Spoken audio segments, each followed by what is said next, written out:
For those of you who don't know me, my name is Dan Jenkins. I'm a commercial director here at Wagada Digital. I'm a big LinkedIner, so if we're not yet connected on LinkedIn, there's the QR code. Send me an invite, and I would love to take the conversation further after the session, talk all things content and indeed marketing as well.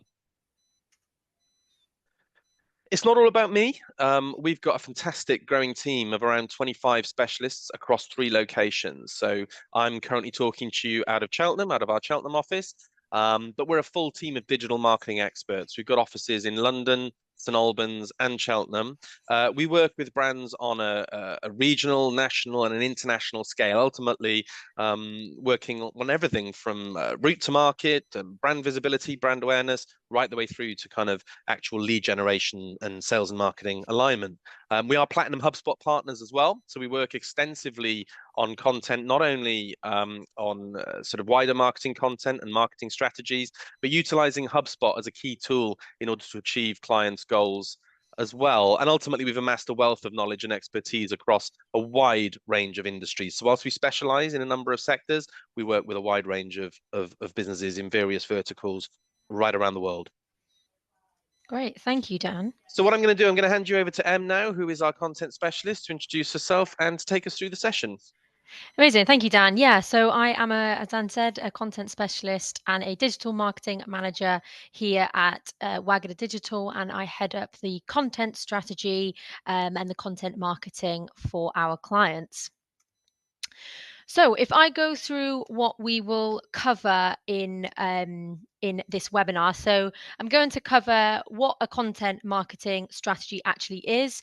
We'll cover a little bit of content for social media, but it will mainly be on strategy for website content, and that includes creating style guidelines for kind of those all-important cohesive brand guidelines.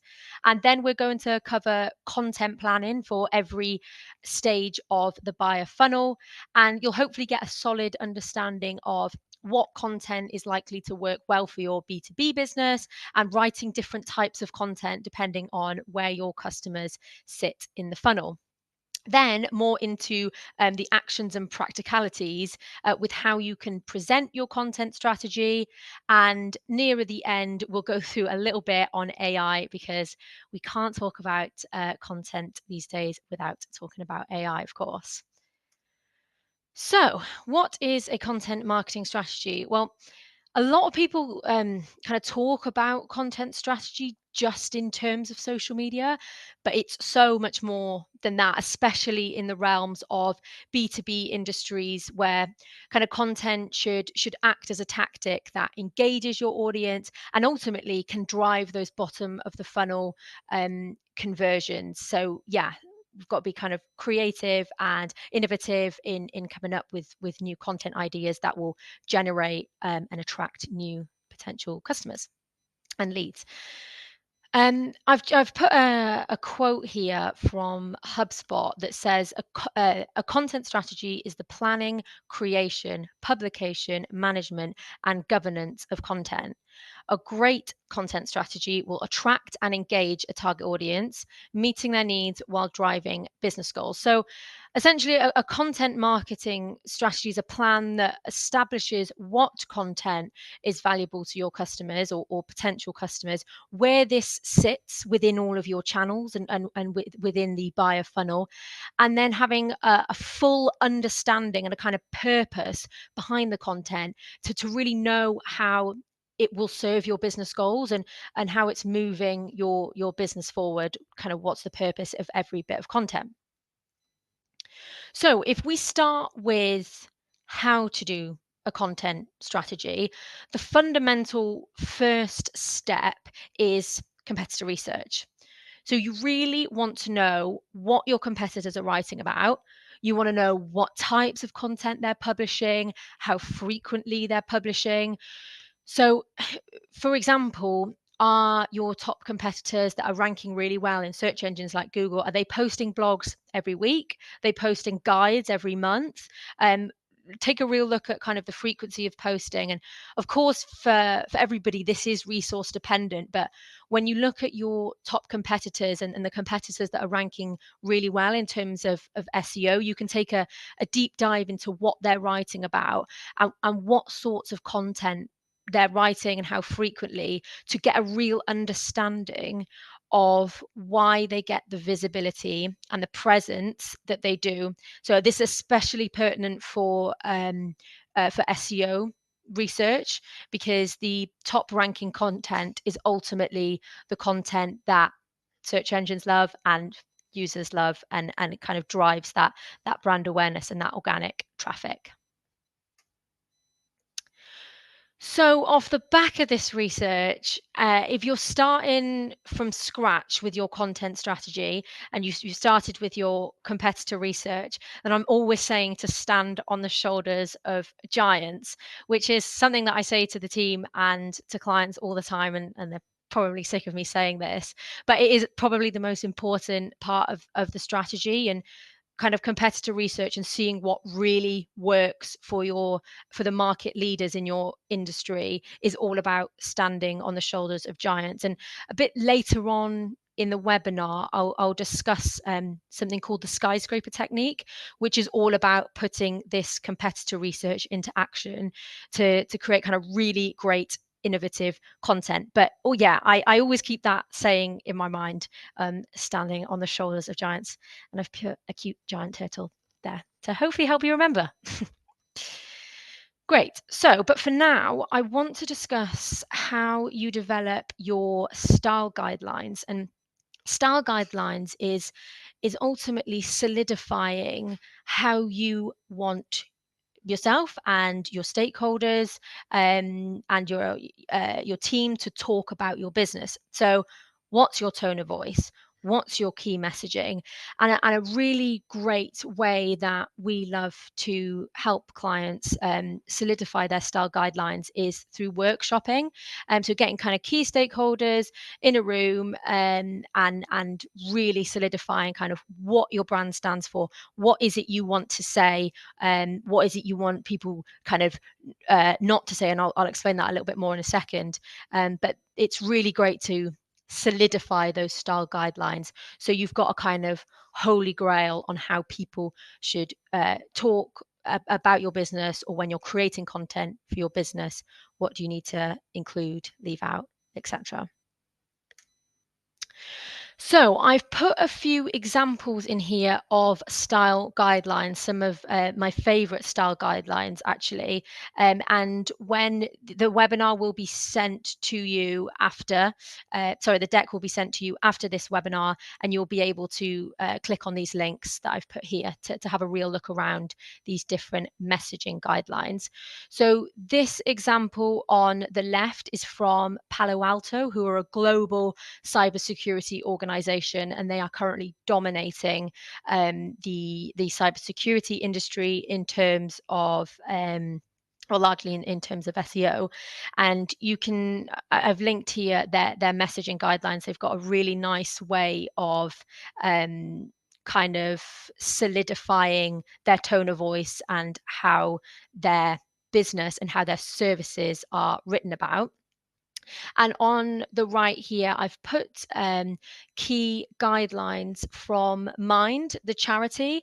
And they've done it really nice, because they've got talking about Mind and how people should talk about the charity, but then also talking about mental health. So obviously it's nuanced to your business, but there's a few examples of this from bigger businesses that you can take inspiration from. Quick question. So, like, Mhm. more and more, I've noticed that obviously, we're working with brands quite a bit when they are going through a bit of a sort of a redefining of their branding. So I wouldn't say it's a Mhm. complete rebrand. Some businesses have got incredibly established international brands, but they need to kind of consolidate, solidify, tighten up, and so there's that kind of what I would call a bit of a soft rebrand, or kind of that brand redefinement. Mhm. Um, where do you think the responsibility for that lies? Because obviously it's kind of a shared responsibility, right? Because you've got copywriters, content creators, social media experts potentially within organizations, but then you've also got more creatives and the creative side of things. Who do you think is the driving force behind a need to create this type of output? And then what sort of stakeholders from across an organization would be involved in developing these guides, if it's not something that is perhaps as tight or concise as it should be, even for large scale established brands? It's a good question, because it does massively kind of relies on the size of the business. And because, a business like Adobe, who I've got here, we've got editorial guidelines. Well, they'll have a huge team of content writers, but for SMEs, that's not going to be as that's not going to be as relevant. So then it's about in that workshopping process, getting the key stakeholders involved, like from the forefront of creating, even through a rebrand, or starting a business from scratch. So that, like, the really kind of, I guess, board of directors, obviously the marketing team, so yeah, the kind of key people, and then also people that say write a lot of content for that particular business. Mm. But yeah, it does I vary think getting massively sales depending. getting sales input is Yeah, really valuable as well, right? Because we work with yeah, mm, organizations where sales teams, they're speaking to people on the ground the most, yeah, and actually they're probably not involved in these processes as much as they could be. And when you talk about marketing yeah, and sales alignment, they can have a lot of input in terms of yeah, brand messaging, brand tone of voice, yeah. humanizing offerings, you name it. So I think, yeah, pulling on sales teams is also quite valuable, Yeah. right? Yeah, definitely. Definitely. Because they're speaking about the business day in, day out. That's their Speaking about the business is their bread and butter. So yeah, good point. Thanks, Dan. And now so I want to move on a little bit to talk about what types of B2B content performs best across a large range of B2B industries. So I'll start with infographics, and infographics are a really they're a common, but they're a really super useful kind of top of funnel content type for those trickier technical topics, and making them super visual.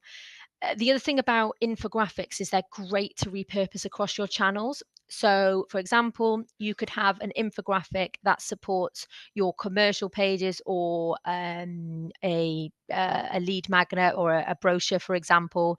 But then LinkedIn actually recommends using visuals to stand out in the feed. So, excuse me, using you can use infographics in multiple different channels, but a great way to use this visual type of content is to put it in, say, a LinkedIn ad, because then you're complying with LinkedIn best practices and helping to enhance your ad performance if your B2B business is running LinkedIn ads. So infographics, we're a big fan of. The next type of content that seems to be doing really, really well at the moment is user-generated content. And I mean, I don't think this will come as a massive shock to most people, but 76% of people find content posted by other consumers to be more honest than brand content. And like I said, this probably makes sense to you, because it's essentially word of mouth marketing. And even though we all know that, it's sometimes kind of it's worth the reminder to think how you can really best utilize UGC. And there's some really great examples of UGC across B2B brands. Here I've actually linked CISO's here's CISO's customer success stories, and that includes how customers have used CISO products, and their kind of guest blogging reviews, includes some social mentions as well. So that's a way that is kind of a guest blogging approach, which is mutually beneficial, because you could give, if you go down this route, you can actually give your customers a backlink to their site. So it's a win-win for both, because they share the success that they've had with your product or service, and you give them a backlink. I've just had a question come through, and you kind of touched on it here with the Cisco example, but like somebody's asked about. So my words are, you would often associate UGC with kind of B2C marketing, and Mhm, kind of Instagram and modern sort of B2C marketing techniques and aspirational lifestyle brands. mhm, We've had a question come through about specifically applying that in a B2B setting, and recommendations to apply or capture UGC in a B2B setting. So what are your other mhm. thoughts in that, in terms of examples of UGC, or what UGC could look like for B2B businesses? Yeah, I think these two are great examples. So one is guest blogging, which has that mutually beneficial kind of digital PR approach, really, and case studies work really, really well as well. Something that actually our clients love is when we do case studies, we often share them on our socials, so and then tag them, and they love having that's increased brand awareness, brand visibility for them. So I think one of the best ways you can do this UGC is through the case study, customer stories, customer Like success. capturing them and even getting them to send in video testimonials or kind of Yeah, example, content from the customers sort of thing. yeah, and Yeah, really building on that relationship, like sharing their wins, sharing their yeah, awards again, which is something we do at Wagada, right, Dan? yeah, We do that a lot, like share our clients' wins, and you just yeah. kind of keep building that relationship and that mutual beneficial UGC, I guess. So hopefully that answers your question. Yeah, great. Perfect. Now, lead magnets. Again, they are probably this is probably not going to be a new content type for you all, but lead magnets are a really strategic tool in B2B marketing, and they're kind of designed to attract potential clients by offering really valuable content in exchange for the all important contact information for a lead. And interestingly, actually, approximately, I've put a stat here, approximately 50% of B2B marketers utilizing lead magnets report higher conversion rates compared to those relying solely on direct outreach. Ultimately, most marketers find most B2B marketers find lead magnets really useful. And here at Wagda Digital, like we found lead magnets really, really beneficial, especially LinkedIn. On LinkedIn ads, having a really valuable white paper or like a really technical kind of white paper as a LinkedIn ad has performed really well. So that is definitely a content type that I would recommend. Cool. So I've put here the B2B content funnel. And this represents kind of the journey that your potential business customers takes from the initial awareness here at the top of becoming initially aware of your product or service, all the way to becoming a paid customer. And typically this consists of stages like awareness, consideration, decision, and then after they've become a lead or a kind of customer, retention and advocacy, where each stage requires kind of tailored content to guide them through the buying process. Because and the reason that this is important and to really use this funnel in your content strategy, your B2B content strategy, is you can see where each of your content efforts fit, because ultimately we want a really nice volume of content at every stage of the funnel.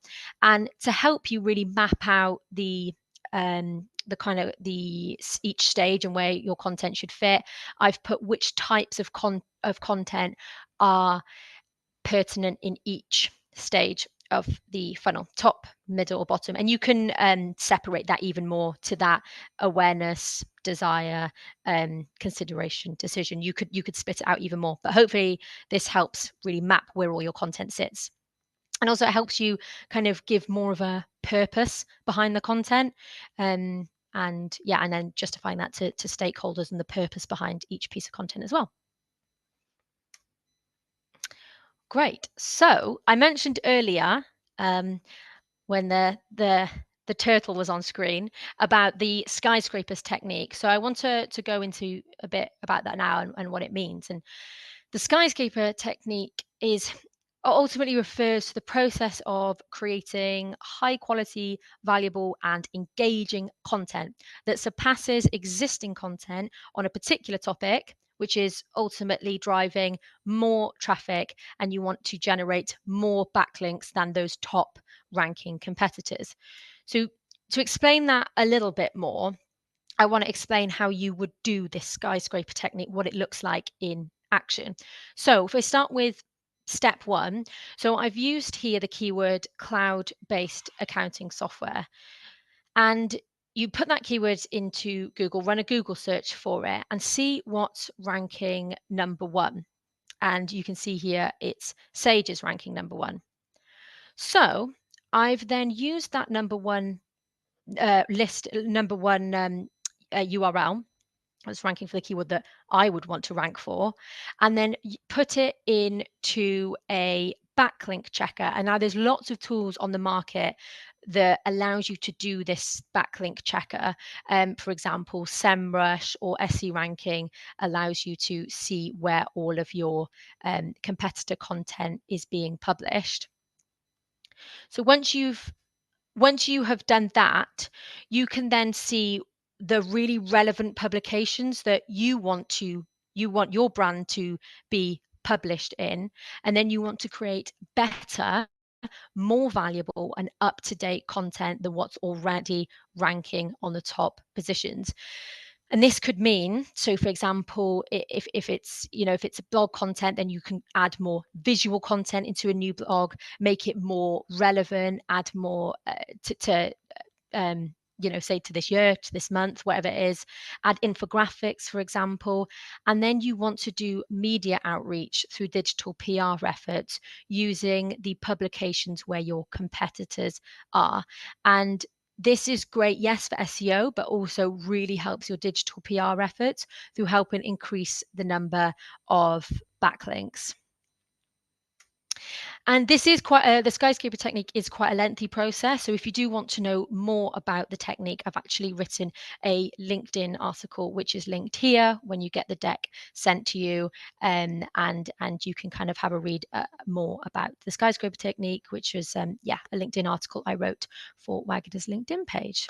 It's so good, and I think the thing is we've seen it work firsthand, but also it just demonstrates kind of reframing and rethinking your whole content plan, right? Because it's so many brands, and again, even international brands that have regular content output find themselves in a cycle of just kind of blogging for blogging's sake, or we're going to do 4 white papers, main white papers a year, and we're going to do one on this and one on this and one on that, without kind of looking at that slightly more, I guess, kind of integrated and strategic approach as to how to get the most out of that content. And you're much better off investing the time and effort into a single strand, into a core theme, into something that you really want to get right and get a lot from, versus publishing high volume, you know what I mean? And just Yeah. kind of frequent. So actually, Yeah. yeah, I think taking that more focused approach to really build something off the back of a single thread, it kind of demonstrates that approach and how it can be really effective.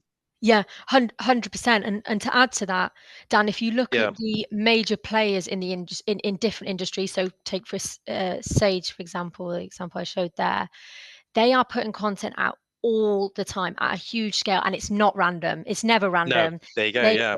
So they're doing and it all. They're doing the frequency exactly. and the strategy, you know? Yeah. Yeah, Yeah. exactly. And obviously this is resource dependent, but when you are Yeah. a little bit more limited with resources, that takes even more strategy and even more Yeah. planning to see where you put those resources. Um, Yeah. but yeah, it's all super interesting. So yeah, I love this stuff. Great. And I just want to briefly touch upon measuring results. So for the digital PR efforts, you can use your backlinking tool. I mentioned then SEMrush or SE ranking or Ahrefs to check referral traffic. So that's kind of the digital PR side, which is sort of a whole webinar in itself. But I did really want to mention digital PR quickly. But to get a real understanding of where your content is, where your traffic is coming from, using GA4 will be super useful. So you can see if traffic is coming through landing pages, if the traffic's coming through blogs or blogs that could do with being updated. So we see this quite a lot actually, is where a large majority of some clients' traffic comes through blogs that would say had 2023 in the title. So we think, okay, that's a great opportunity to update that blog to 2025 because it's what we call a high traffic driving blog or a converting blog. And yeah, so using that page breakdown in GA4 will help you get an understanding of exactly what is driving that organic traffic, mainly talking from an organic perspective here.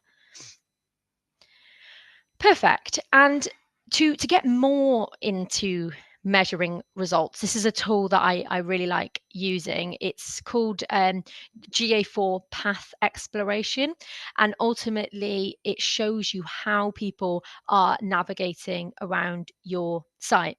So, for example, I said there are people coming in from organically to a blog, or they come in from commercial pages. You can then see if they land on that blog, where are they going, like which blogs are kind of driving people to the commercial pages, your more salesy pages, or even book a demo or kind of submit a form, however someone makes a conversion on your website. So I really like this GA4 Path Exploration tool. It does have limitations in the fact that sometimes the data can be limited and not exact numbers, but it gives you a good idea of how users are navigating around your site. And this is how it looks like this is the Google Merchandise Store kind of demo account. So you can have a play around in your own GA4 account.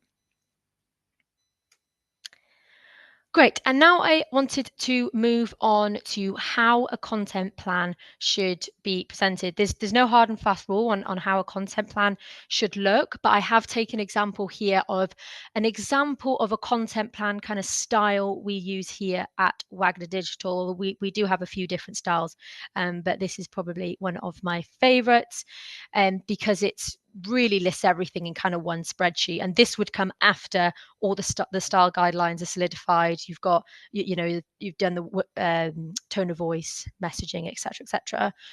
So with this spreadsheet, you've got what type of campaign content. Has it got an SEO focus? Is it more sales? Is it more UX? Approximate word count. You've got what type of content, what's the title,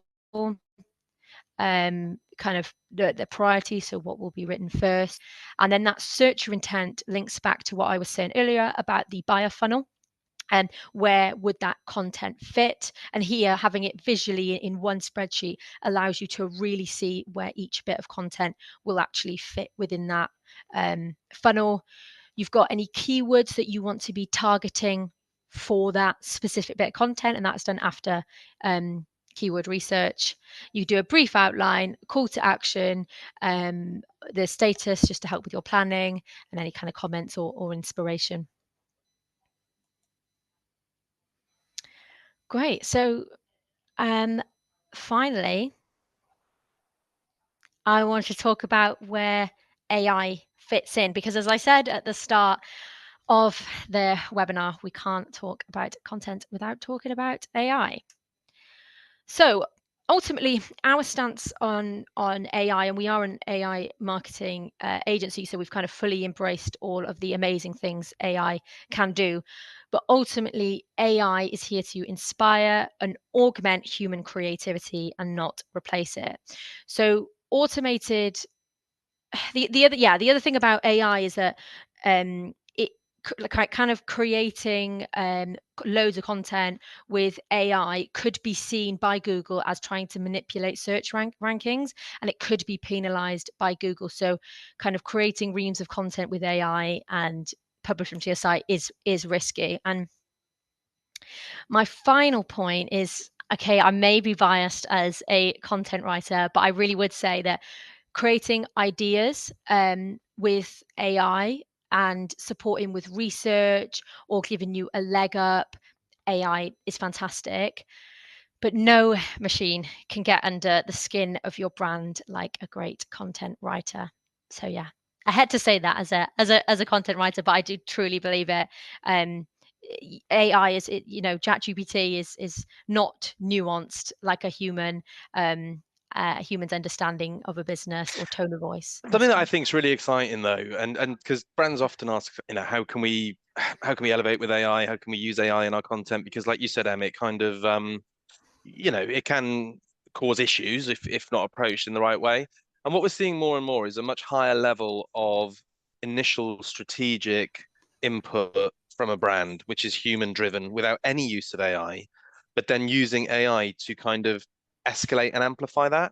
So what we see is more and more effective is kind of, for example, a webinar like this. You've got an hour of quality content, you've got an hour of human-driven language, and what you can then do is take a transcript from that potentially using AI, which gives you all this lovely copy, and then utilize AI to start to develop that into other types of content, to amplify it through social media posts or blog ideas, even if you're then going to manually write the blog yourself, but to pluck out the key themes and to become more efficient. So what I think is really interesting is how you can use that initial strategic input and maximize on a marketing team, but then use AI to perhaps start to increase that output if you don't have the resource or you're not resource heavy in those areas. But again, it depends, coming back to resource, doesn't it, on what a brand has in terms of resources and where AI is going to fill the gaps, right?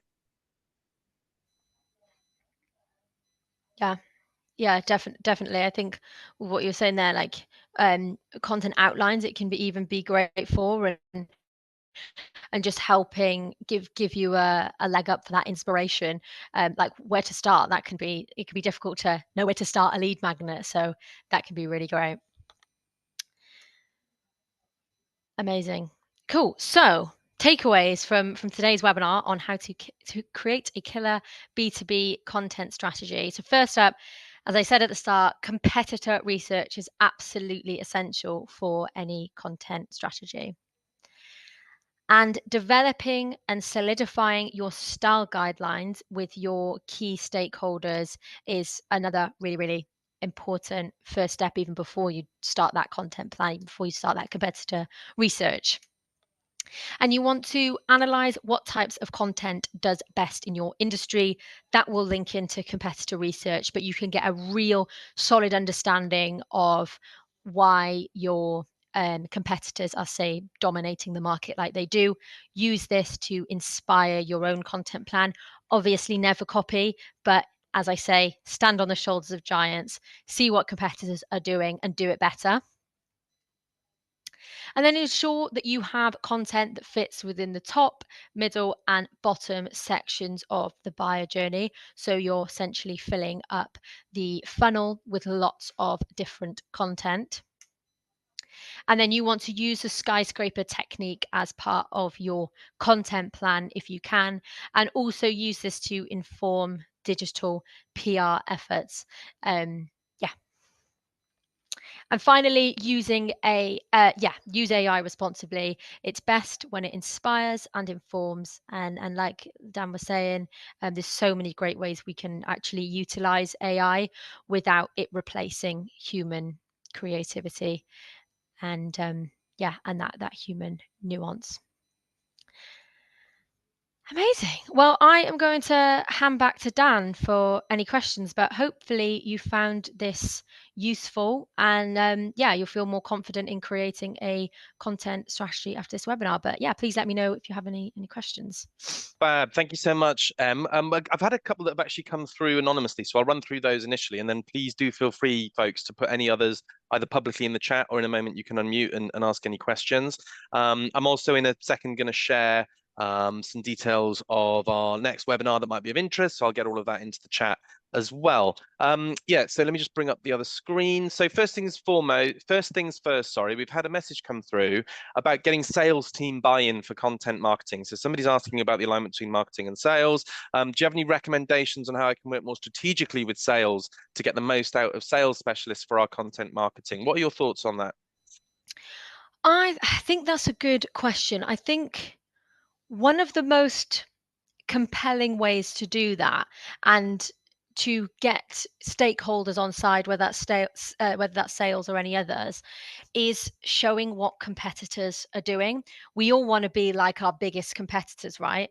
And showing, so say if you're a cybersecurity organization, showing what Palo Alto does, what type of content they're doing, because ultimately these major players, what they're doing is working. And I do think competitor research, and I know I don't want to sound like a broken record because I do keep saying competitors, but it is the most compelling way to identify what you should be doing. But also on the other another point to that is getting them involved in that key messaging, in that workshopping process, because again, that is what all the market leaders are doing, and they're taking it really Yeah. seriously. Dan, I don't know if you have anything to add to that. Yeah, no, I'd agree with that. I think that obviously, you need to tap into the knowledge of the wider team as well. So if you're, product experts, sales experts, service delivery, people who are involved in service delivery, they're the people that have got a lot of the on the ground kind of knowledge. And often they've got all these thoughts. And I hear a lot of marketing managers or marketing leaders say, oh, somebody on sales team shoved an article to me that, they just written, but it's not connected with our overarching strategy. And it's like, well, Mm, how can you tap into that though and make it part of your mm, overarching strategy? If there's something that somebody's passionate about in terms of thought leadership, how can you take that and then you talk about the skyscraper technique? How can you build off the back of that? How can you start yeah, to research, investigate, and go, okay, I'm now going to make this part of the strategy, and I'm going to utilize these stakeholders for more involvement in it. So yeah, yeah, I think the alignment in those areas is massively important. yeah, yeah. And on that, at the end of the day, we can't sell without communicating, and content is all about communication. Yeah, yeah, yeah. No, Yeah. 100%. I've got a question on AI. What AI tools would you recommend for content marketing? I mean, it's the sky's the limit with this stuff, right? It can feel quite overwhelming in terms of the breadth of tools that are out there. And what are your thoughts in terms of how to, or what tools I'm to investigate or use? I think my answer is going to be really disappointing and really basic, but ChatGPT for outlines is great.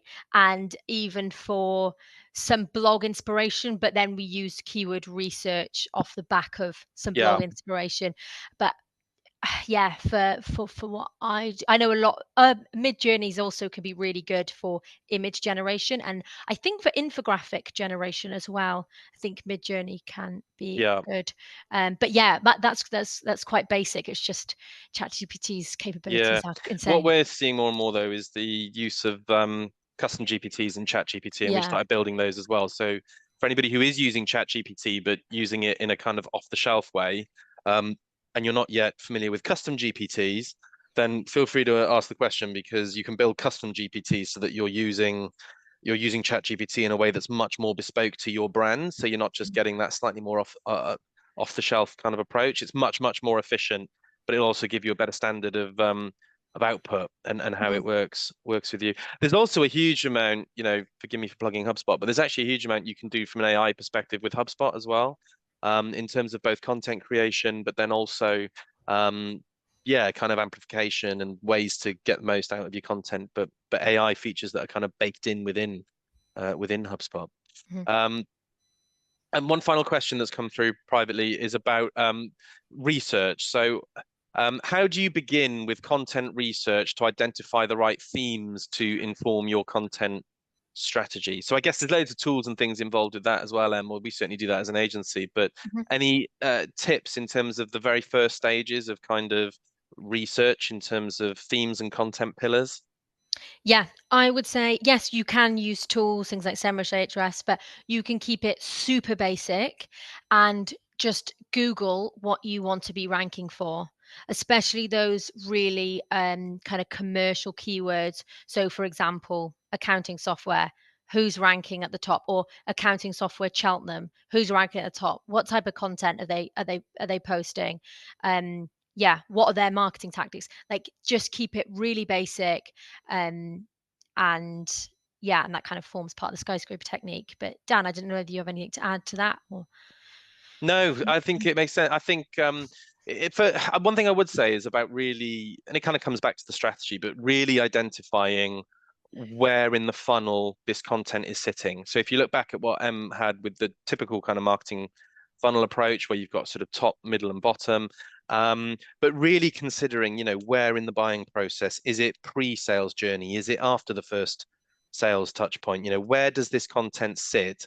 So are you looking for informational language and informational keywords and finding out more, or do you need information that's going to build trust and going to help people get over the line? And I think really starting from a place of identifying where it is in the funnel is going to be massively important.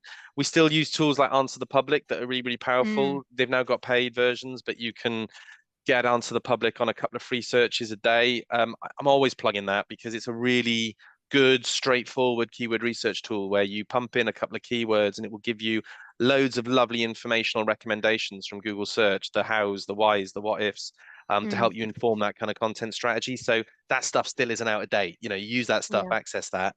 But yeah, I think really making sure that you know where it sits in the funnel before looking more specifically at kind of what you're going to target with that content is obviously going to be massively important. Good. Any final questions, just to open it to the floor in case there's anything that hasn't been covered? We've left some time in case there are any final questions. No, good, all covered. So listen, folks, thank you so much for joining us in this session. We're coming ahead of time.